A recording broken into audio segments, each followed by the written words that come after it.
Welcome to Mastering Solutions. In this position and time problem, we're discussing the paramecium and trying to figure out the displacement for it.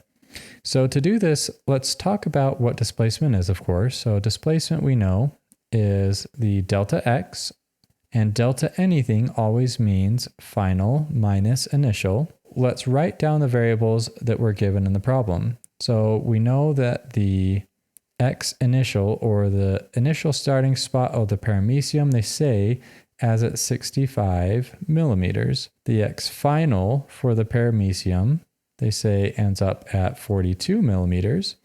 So to figure out the displacement, all we have to do is plug it into the equation. So delta x for the paramecium is equal to final, which is 42 millimeters, minus a 65 millimeters.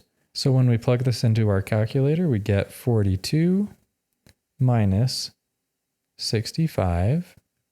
So we have a displacement for the paramecium of a negative 23 millimeters.